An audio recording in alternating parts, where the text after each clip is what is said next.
안녕하세요. 좋은 책에서 삶의 지혜를 얻도록 도와주는 부비북입니다. 잠재의식을 이용하면 좋은 인간관계도 가질 수 있다는데요. 원만하고 즐거운 인간관계는 행복의 원천이다 라고 하지 않습니까? 이번 영상에서는 잠재의식을 사용해 행복하게 사는 방법을 소개할까 합니다.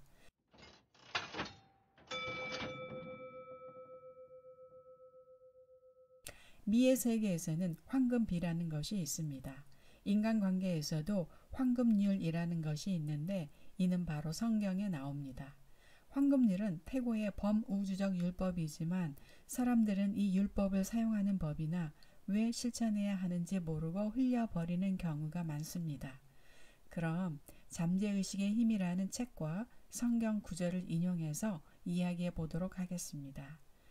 행복한 인간관계에 이르는 첫 번째 비결은 무엇이든지 남에게 대접받고자 하는 대로 너희도 남을 대접하라는 것입니다. 이미 알고 계시다고요? 그렇다면 바로 본문으로 들어가 보겠습니다. 가령 당신이 회사의 누군가에 대해 눈앞에서는 정중하고 예의 바르게 대하지만 돌아서면 마음속으로 그 사람에 대해 비판하거나 화를 내고 있을지도 모릅니다. 그런 부정적인 생각은 당신에게 대단히 해롭습니다. 마치 독을 먹는 것과 비슷하죠. 부정적인 에너지는 당신의 활력과 힘, 선의를 빼앗기 때문입니다. 마치 부정적인 생각과 느낌은 당신의 잠재의식 속에 깊이 스며들어 그 사람과의 관계에서 각종 어려움과 스트레스를 유발하게 됩니다. 행복한 인간관계에 이르는 두 번째 비결은 비판받지 아니하려거든 비판하지 말라. 너희의 비판하는 그 비판으로 너희가 비판을 받을 것이니라 라는 말씀입니다. 이 말씀 또한 교회를 다니는 분이나 어지간한 성인분은 적어도 한 번 이상은 들어보았을 것입니다.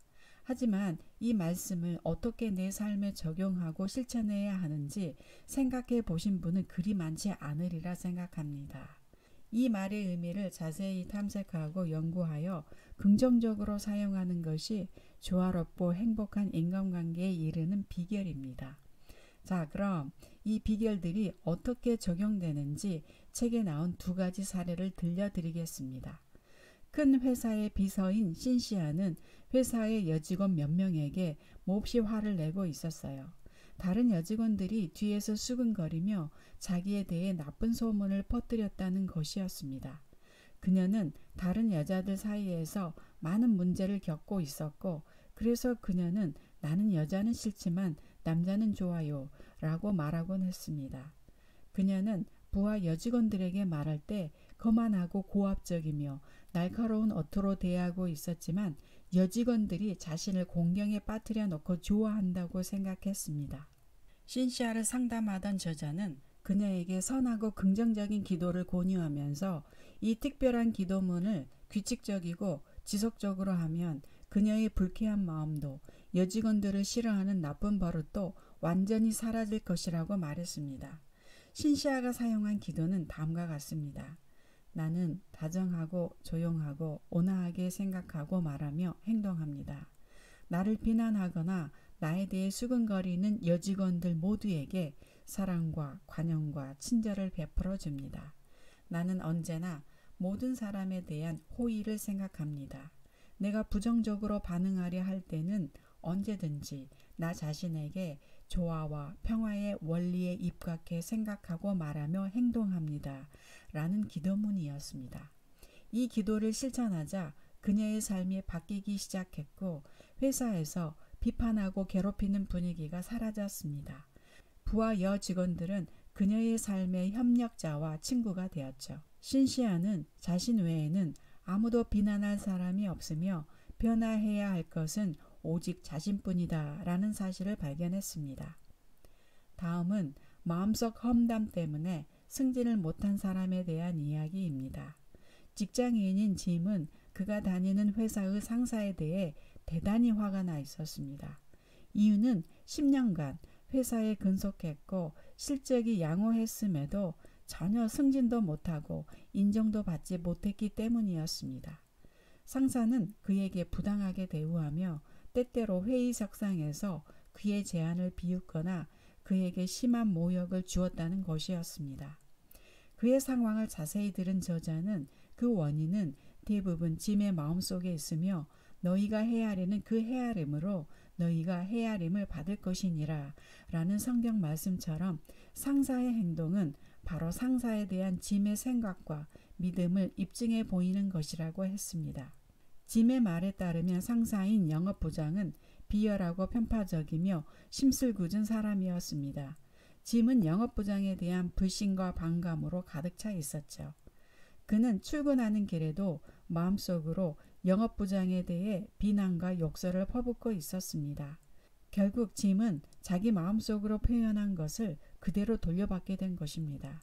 저자는 짐에 대한 처방으로 다음과 같은 기도문을 만들어 자주 천천히 반복하여 읽게 했습니다. 나는 나의 우주 안에서 생각하는 단 한 사람입니다. 나는 영업부장에 관한 나의 생각에 책임이 있습니다. 영업부장은 그에 관한 나의 생각에 대해 책임이 없습니다. 이제 나는 나의 상사를 위해 건강과 성공과 마음의 평화와 행복을 기원합니다.